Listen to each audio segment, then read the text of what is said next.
Hi YouTubers, it's Mark from Hoverdock Brewery.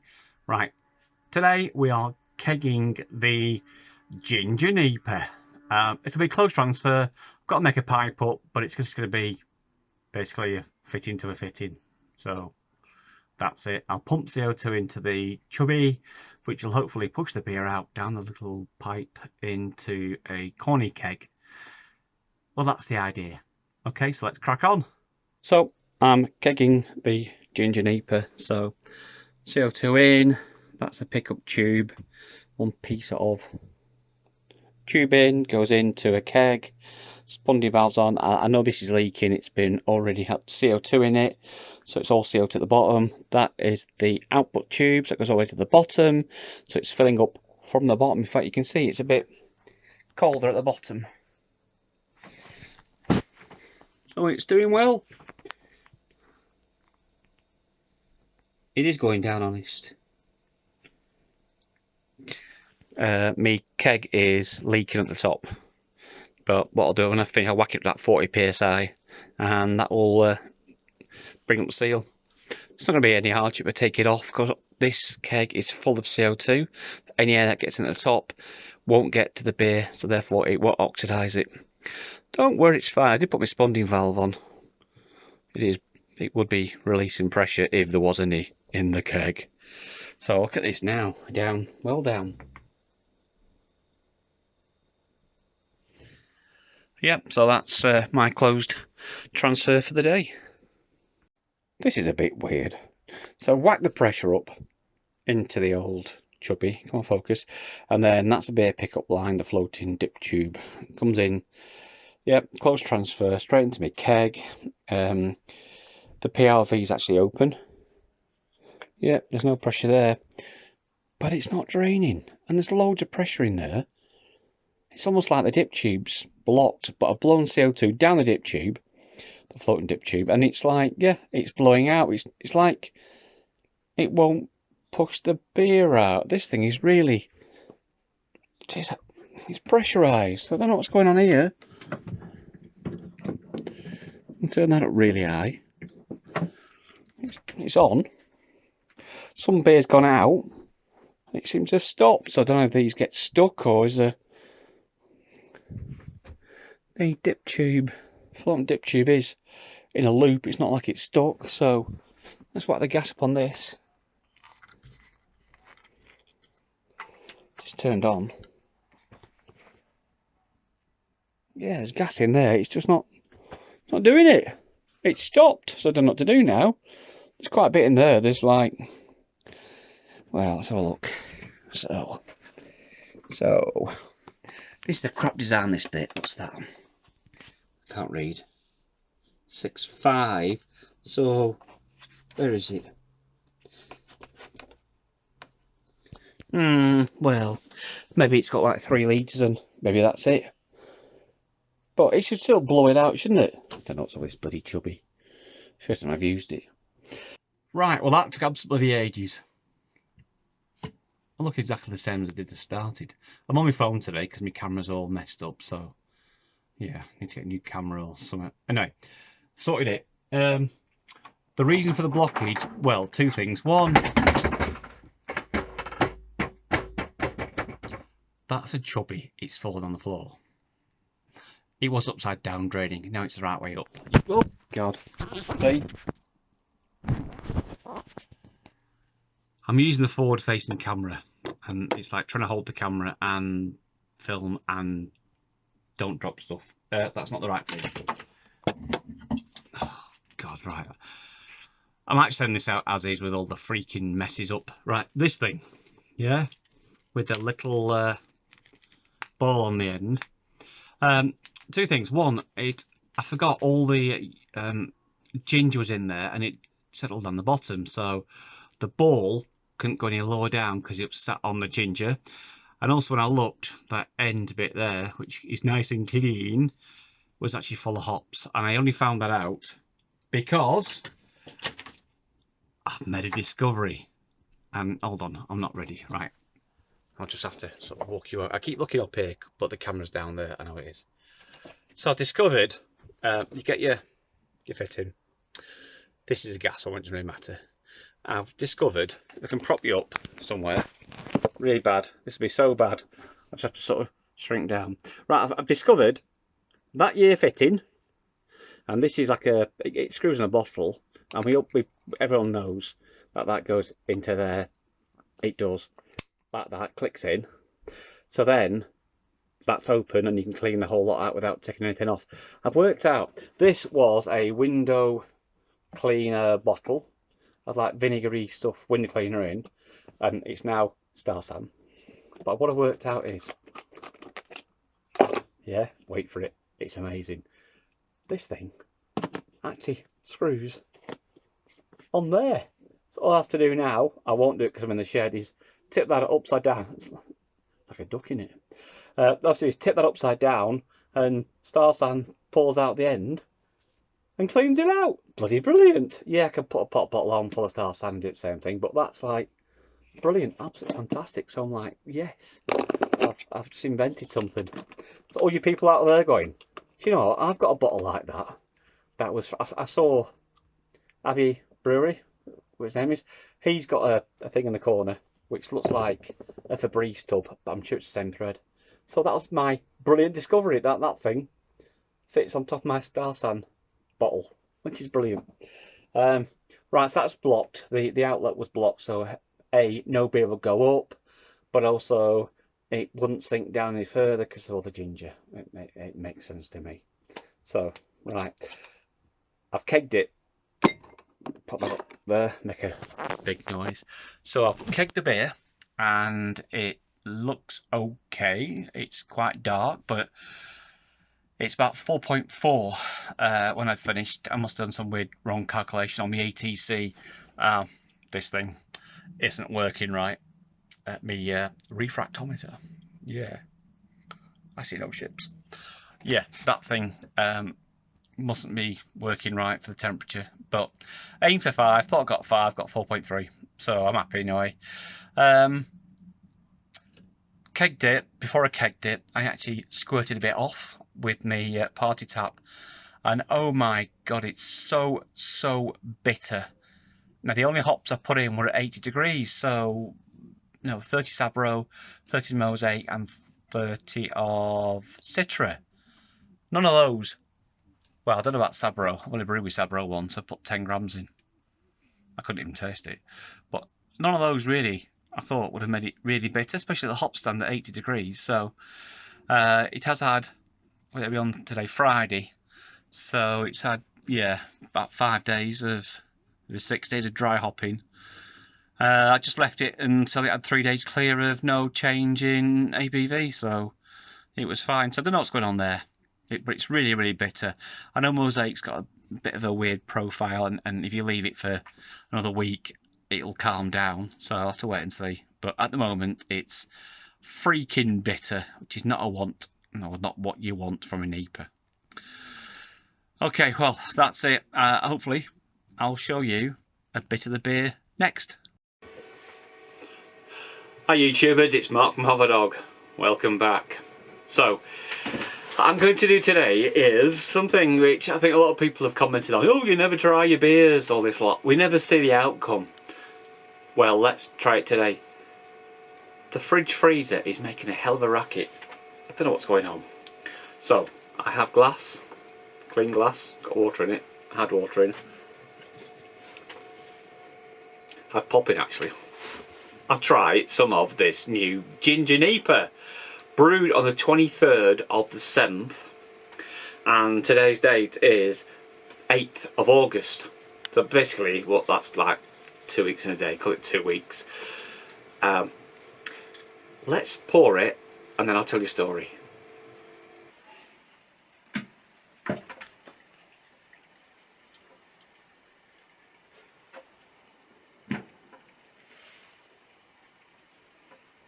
Right, you just saw me pour it. It's overcarbed. I know why. I've just worked it out. I actually whacked up the pressure to get it out of the fermenter into the keg. And hold on. Oh no, I never reduced the pressure. Oh right, okay. First of all, it's overcarbed. Yeah. So, what did we aim for? We said NEIPA, but to be honest, it's more like a hazy IPA. And it's hazy. Alright, I've not poured much off, so it's probably got some sediment in the bottom. I should bin this and do another one. But I'm going to leave it as it is. Straight away, even when I was pouring it out the keg, you could smell the ginger. It was like, wow, that's really in your face ginger. I really must send some of this to Uncle Jonah, because he said he loves ginger. If I remember, I will. We haven't tried it yet. So let's have a quick swig and see what it's like. Yeah, extremely ginger. I am getting some hops, but I can't tell you what it is. The gingers overpower everything. It's not Citra, because there's Citra.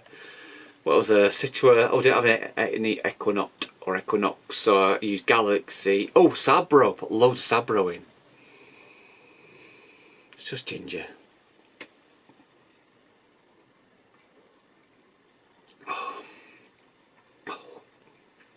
Wow. Oh. So, what is it like? Bloody bitter. Very, very bitter. It shouldn't have been. Right. What you actually get, hold on. What you get is an instant bitterness that disappears very, very rapidly. And I recognise that that's quite a lot of Citra. But that's okay. That disappears.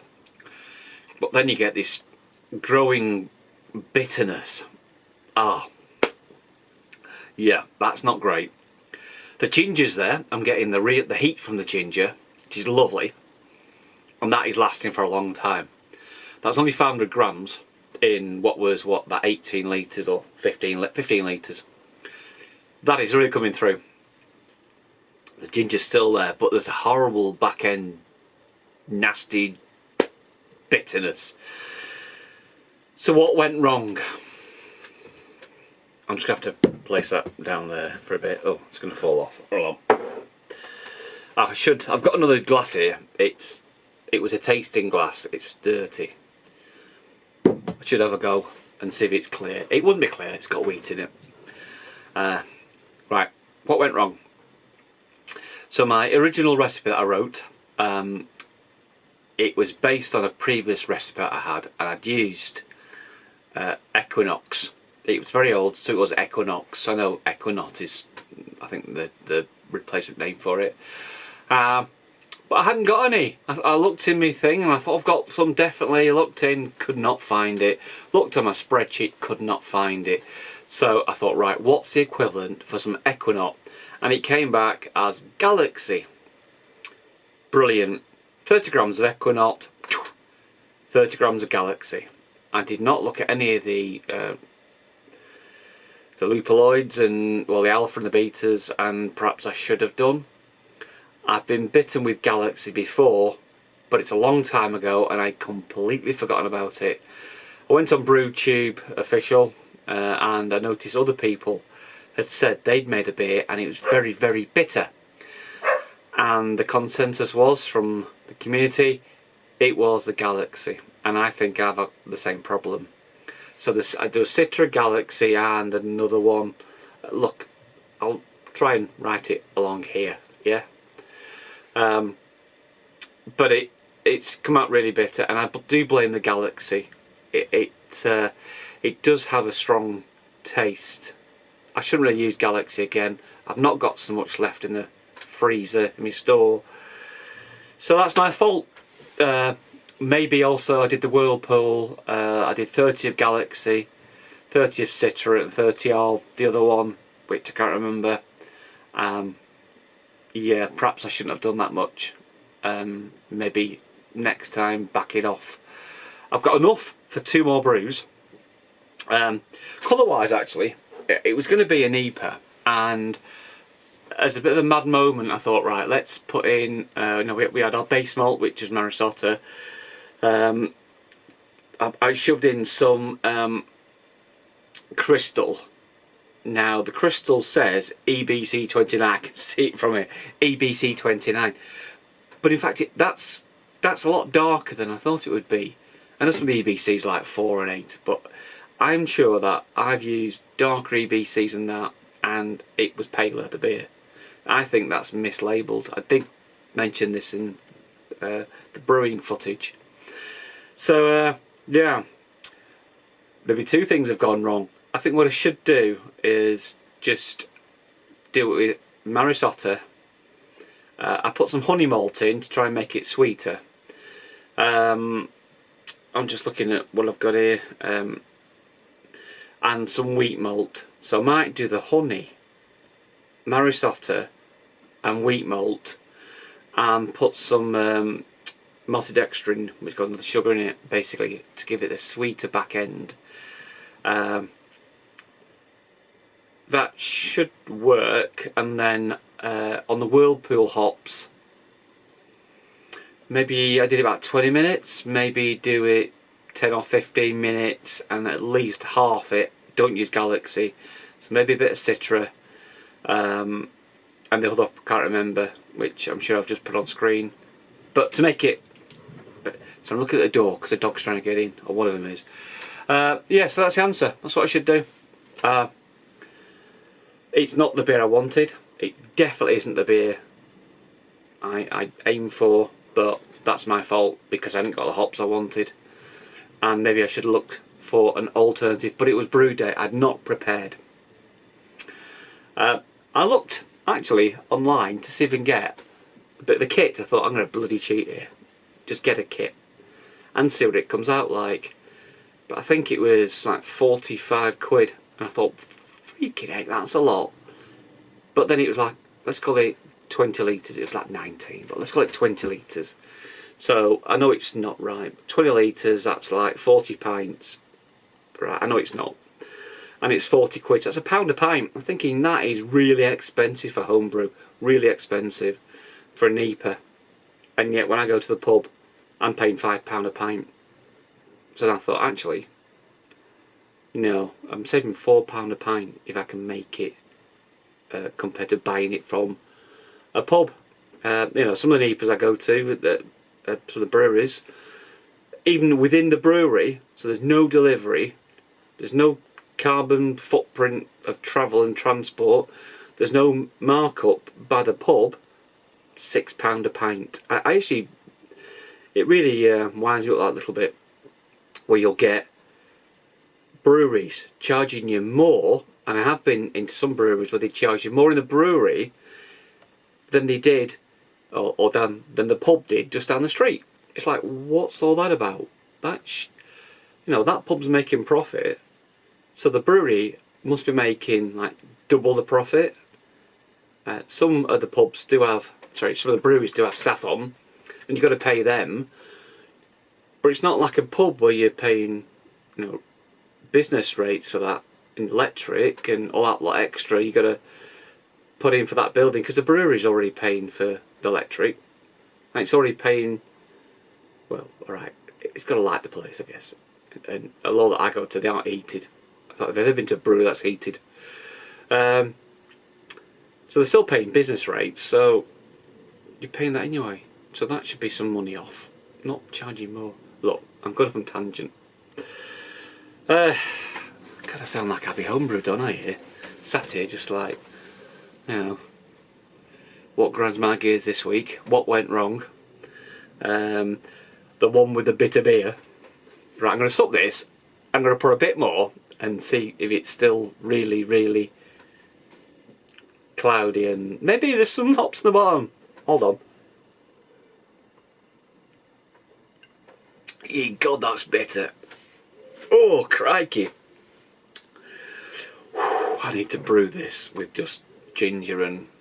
Right, I'm going to pour a bit more.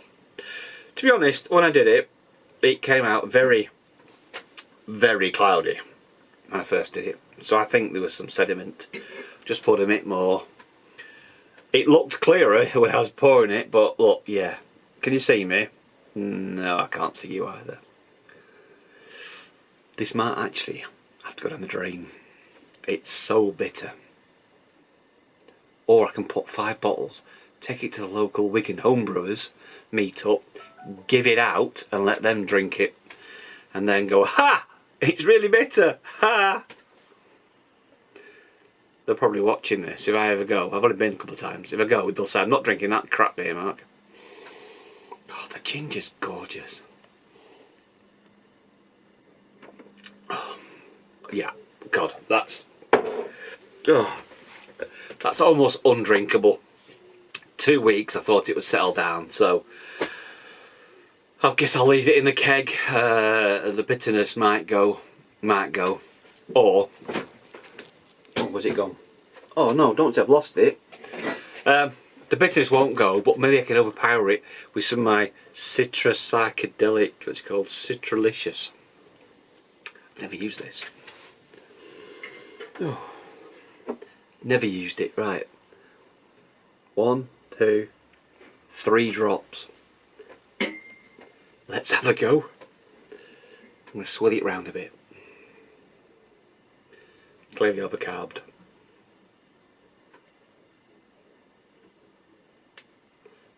It's very cloudy. Oh. Getting some Citra, but this is pretty way out of date. Best before June 22. It's now August 23. Be fine. Best before. I'm sure. Right, better put back in the fridge. It does say on the instructions, add 2 or 3 drops to a pint. So that's not even a pint, is it? Oh, that smells really citry, quite strong.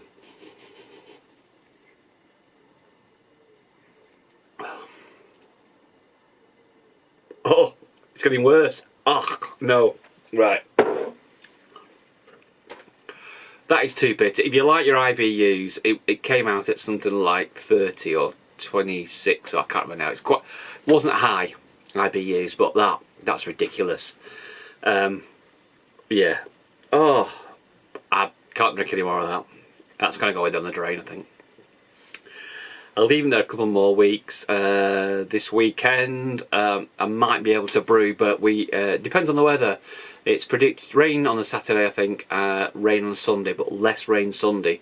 So we're going to take the dogs out, which I don't think I even put the video of the dogs on. I've got 2 dogs. I'll do a proper video with the dogs. What I'll do is I'll probably go out on Sunday, which means Saturday, you never know, I might be able to brew. Not promising anything, right? So I've got no else to say. I'm waffling on. Look at the camera. I think it says 16 minutes. Yeah, there's probably 20 seconds to cut off because you didn't see the outtake. And that's it. So, oh, it's actually 13 minutes. I tell a lie. Just shut up, Mark. So I'm going to wind it up here. So this is Mark from Hoverdog Brewery signing off with a very, very bitter NEIPA. And as always, stay thirsty.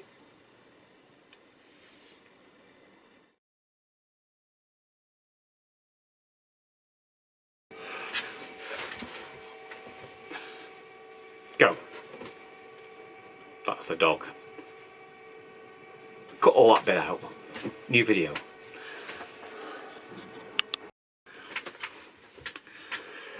You're too high now. Oh, come here, camera. Oh, God's sake. Freaking camera. I want my old camera back. This one's rubbish. Right. How do I look? Ugly. Thank you very much. Shut up, you. The guy's a complete lunatic, isn't he?